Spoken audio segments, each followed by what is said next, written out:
we're going to be introducing Mr. Henry Adams. He's a representative of a great opportunity here in Lancaster. He caught on with Macasia's vision, and he has a vision of his own, and they're actually connecting together. So without further ado, I'm going to ask Mr. Henry to come up and share what his opportunity is. Amen? Amen. All right, welcome, Mr. Henry. I think what I'm going to share is some of my vision for an opportunity, okay?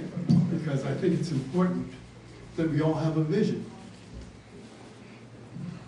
Without a vision, people perish, okay? I want to kind of give you a feel for how I arrived. Can you hear me? Well, you know, people always ask that, can you hear me? If you couldn't hear me, how can you tell me? You know? Anyway, I think it's important to have a vision. Now, I've arrived at that, let's say, late in life. I've been married to the lady in the wheelchair over here for the last 49 years. Okay?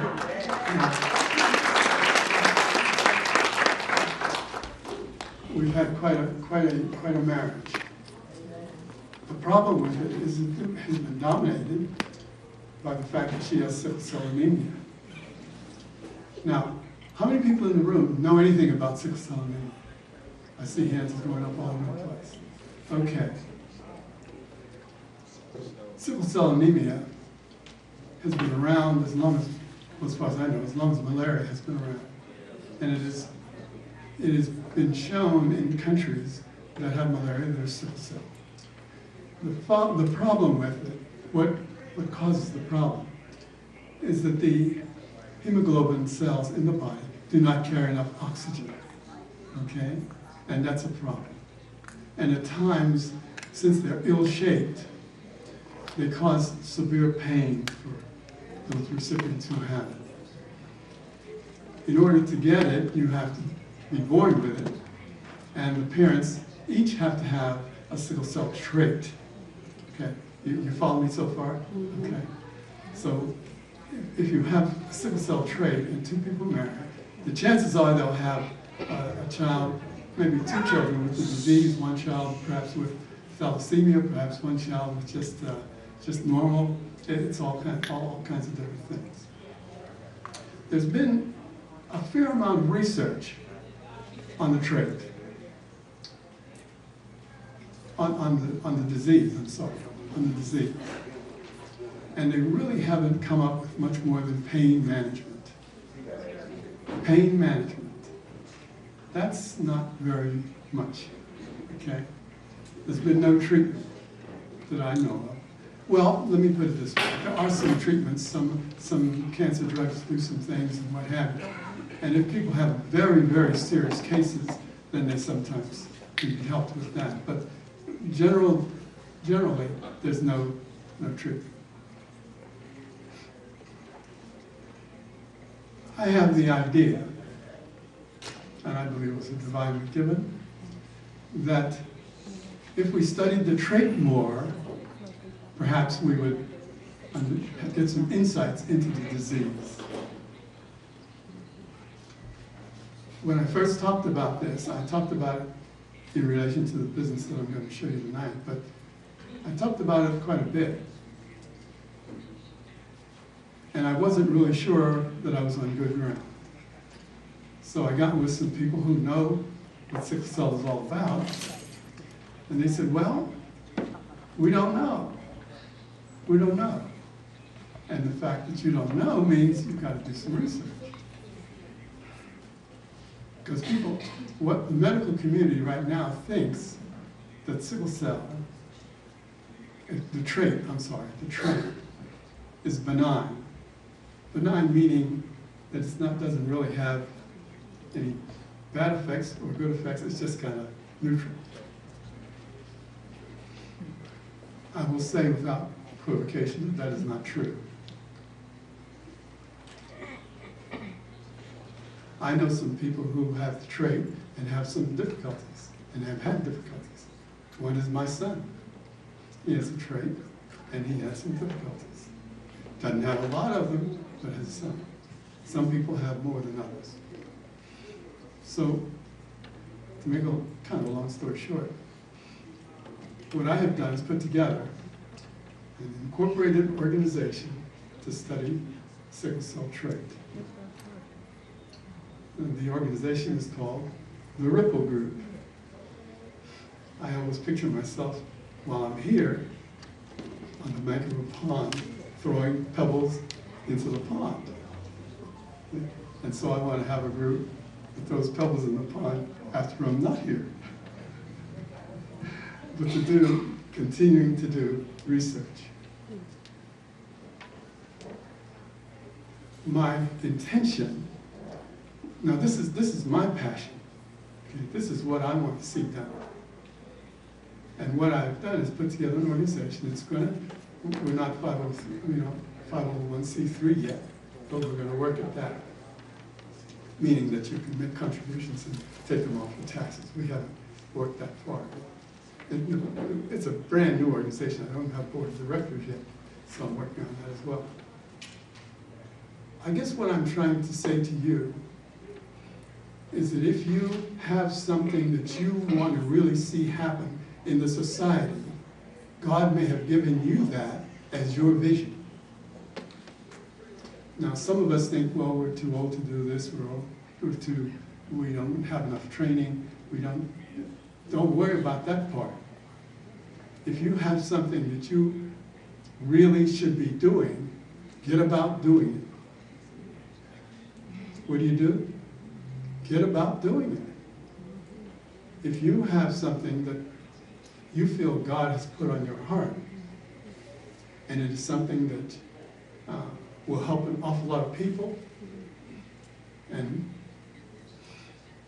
it may help you as well, get about doing it. I find that one of the ways to get things done in your life is if you have something you want to do, get somebody who has done it and let them start guiding you in that area. Now,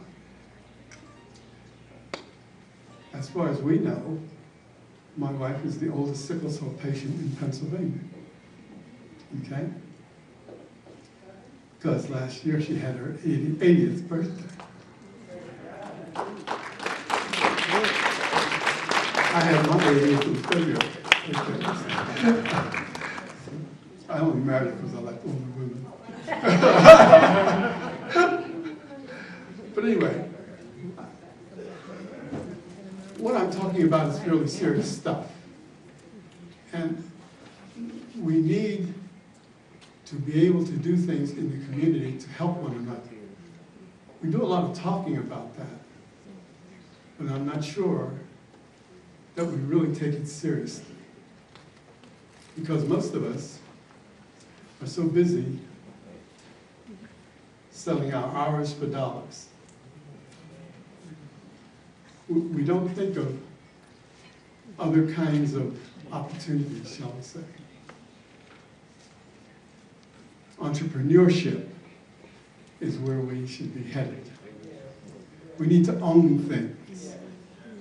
We need to be able to own our own destiny, really.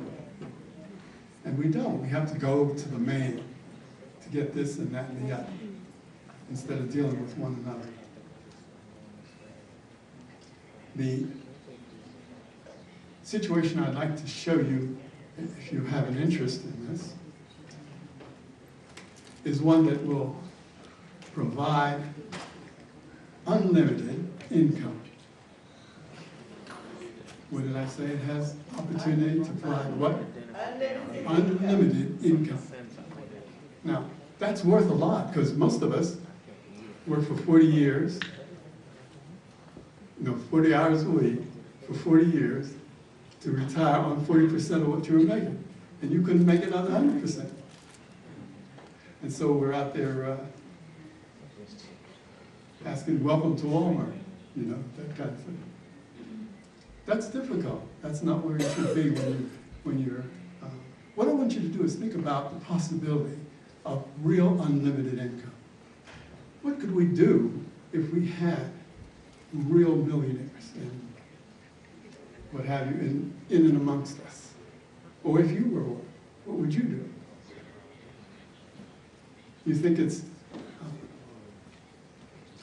never too late and it's not too early, no matter where you are in your life, to rethink how you earn your stuff or your money. There are ways now that we can hear about that we didn't know about years ago, and we didn't have time to find out about them. So I urge you, not necessarily to get in my company, I'd love you to get it, but that's not. Just be open to the possibility that there are things that you might not know all about. You might have heard about some things and call them a scam, you might call them a pyramid, I know all those terms. Most of you don't have the slightest idea what they are. But what I'm trying to tell you is that, and we'll mention this in the session, the direct sales industry is $167 billion with a B dollar industry in this world. Most millionaires come out of that area. But we have these ideas that somebody's after your money. But the folks who have money are saying, what's the possibilities in this thing? And I urge you to at least give it a thought, give it a look-see, because you might be missing something that can really be beneficial to you, your family, and the community. Okay? Thank you very much. Have a great time.